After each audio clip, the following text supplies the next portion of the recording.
बर्फीपुर के महान राजा थे, राजा दिग्विजय सिंह। वह बहुत महान थे। अपनी प्रजा से वह बहुत प्रेम करते थे। हर समय वह अपनी प्रजा के बारे में सोचते रहते। अपनी प्रजा की सुरक्षा और पालन वह एक पिता बनकर करते थे। एक बार एक बहुत ही सुंदर स्त्री राजदरबार में आई। वह अत्यंत बुद्धिमान थी। राजा उसे देखते ही सम्मोहित हो गए।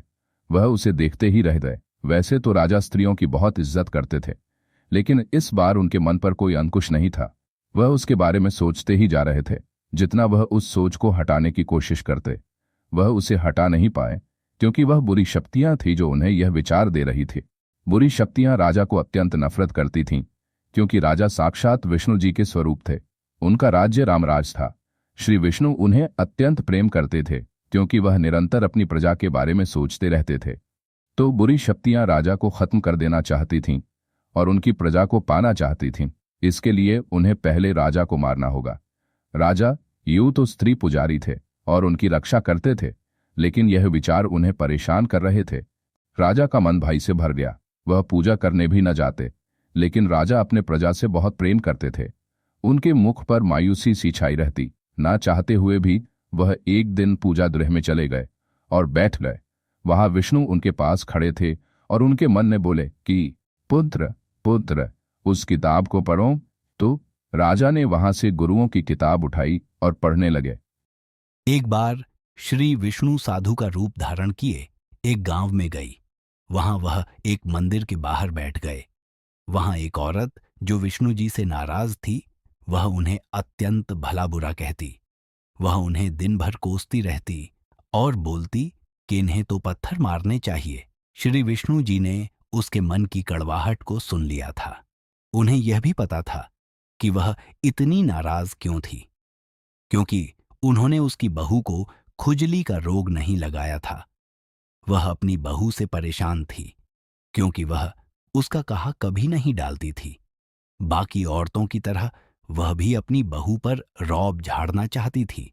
तो साधु उठकर उनके पास गए और बोले, क्या हुआ पुत्री, तुम इतनी विचलित क्यों हो?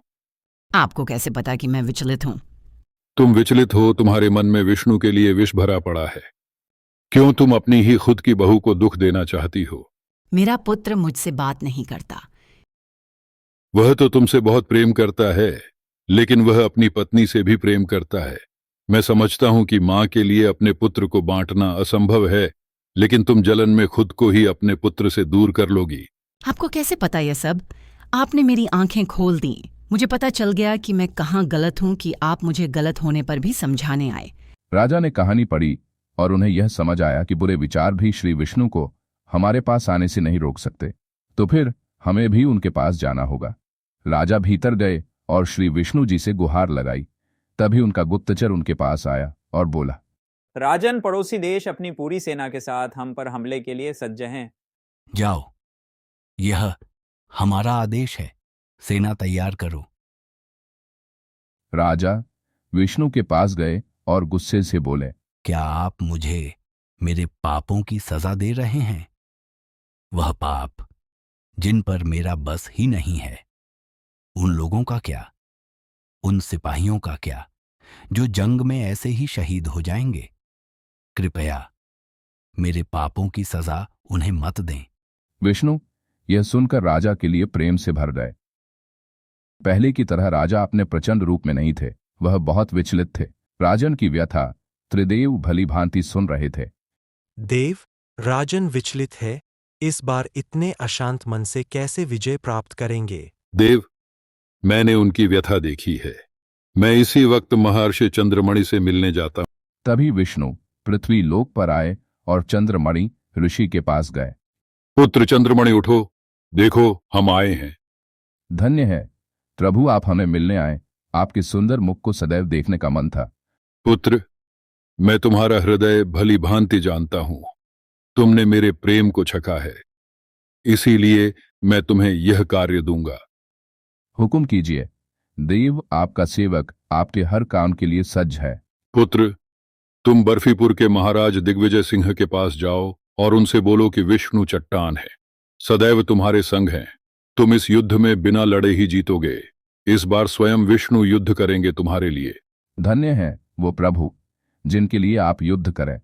ऋषि उठकर तुरंत ही बर्फीपुर की तरफ प्रस्थान कर गए और राजन के पास पहुंचे और बोले, महाराज की जय हो, आपके लिए श्री विष्णु का संदेश है।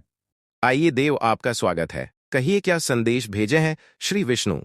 उन्होंने कहा है कि वह स्वयं आपके लिए युद्ध लड़ेंगे। उन्हें आपके हृदय की अवस्था की भली भांति जानकारी है। वह आपसे अत्यंत प्रेम करते हैं। वह चाहते हैं कि इस बार आप शांत रहें और उन्हें युद्ध लड़ने दें और विजय आपकी होगी।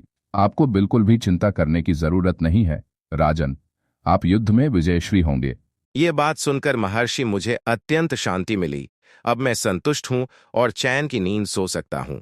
मेरी प्रजा की अत्यंत फिक्र हो रही थी, क्योंकि इस बार में इतना प्रचंड नहीं था और श्री विष्णु ने मेरी व्यथा सुन ली। धन्य है वे। उधर युद्ध का बिगुल बज चुका था। सेना एक दूसरे के सामने सज्ज थी। अगले दिन राजा युद्ध स्थल के लिए प्रस्थान किया और बीच में राजा का रथ काली पहाड़ी की तरफ से गुजरा था।